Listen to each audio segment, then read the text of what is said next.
Welcome to the Explainer. So there's a new American-made AI that's been making some waves, and it comes with some pretty big promises. Today, we're going to put it through its paces and see if it's really a new heavyweight contender in the AI ring. You know, there's this really interesting trend happening right now in the US tech world. More and more companies are opening up their toolkits, releasing these powerful AI models that anyone can download, use, and even build on top of. But here's the million-dollar question. Is it actually any good? So today, we're putting one of these new contenders, Trinity Mini from Acri AI, to a hands-on test to see if the performance really lives up to all the hype. Okay, so first things first, let's get to know this new AI family, Trinity, and see what's really going on under the hood. So the model we're looking at today is called Trinity Mini, and it's a hefty one. We're talking 26 billion parameters. It uses something called a sparse mixture of experts architecture. Now, that might sound complicated, but a great way to think about it is like having a team of specialized doctors. Instead of one generalist trying to solve everything, the AI calls on the right expert for each specific part of the problem, which makes it way more efficient. And here's the really big deal. It was all trained from start to finish right here in the United States. All right, so you might be wondering, why go through all the trouble of building a brand new AI from scratch, and specifically in the US?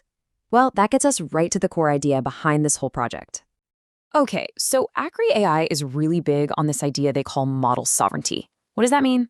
Well, in a world where just a handful of massive companies control the most powerful AI, the goal here is to offer an American-led alternative that developers and businesses can actually own and control without getting locked in to somebody else's system.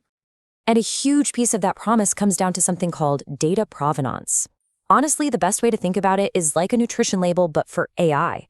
It tells you exactly where all the data training came from. And for businesses, that's absolutely critical for staying compliant with laws and, for building AI systems that people can actually trust. Now, this is where it gets really interesting. When you look at the model's architecture, you see it wasn't built in a vacuum.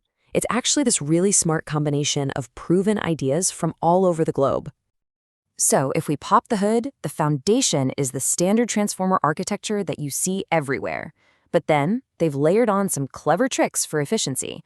And they've even borrowed a really key piece, the optimizer, from a successful open source model out of China called Moonshot. It's just a perfect example of how the open source community really pushes everything forward, with people from all over the world building on each other's work. Okay, so the promises sound great, right? The tech sounds pretty slick, but the real question is, how does it actually perform when the rubber meets the road? Let's find out. So we're going to put it through a three-part challenge. First up, coding. Can it actually write complex working code from a detailed prompt? Second, language. How does it do with basic logic and maybe even a little creative humor? And finally, multilingual skills. Can it translate accurately? All right, the results are in. Let's break down what we found and see what this tells us about what Trinity Mini can actually do. Okay, so first up was the coding challenge, and we didn't pull any punches with the prompt. We asked it to create a whole interactive simulation of a rocket, complete with physics, random flight paths, and even fireworks when you click on the screen. And, well, this is where we saw a pretty big gap between what was asked and what was delivered. It totally missed some of the key instructions. It gave us 2 rockets instead of 1, and the whole interactive fireworks thing, yeah, that didn't work at all. When we asked it to fix the code, it just got stuck in a loop and started making stuff up. So definitely not a great start. All right, next up, the language test. We started with something super simple, just a basic logic question. And yep, it got it right. Solid pass here.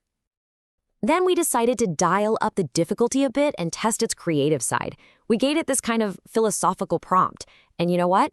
It actually handled it really well. It did a pretty good job of mimicking different writing styles and showed it could handle some clever wordplay.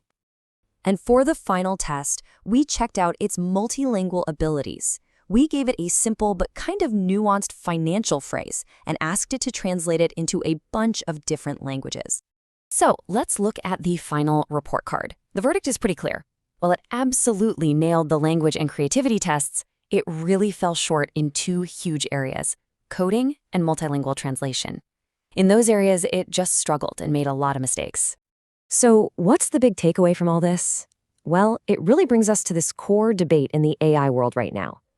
The tension between just being open source and being good.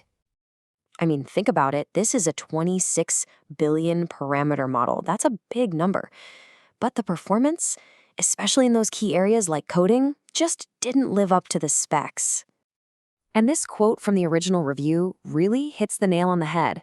Look, it's great that they released this. An open-weight, American-made model is something to applaud.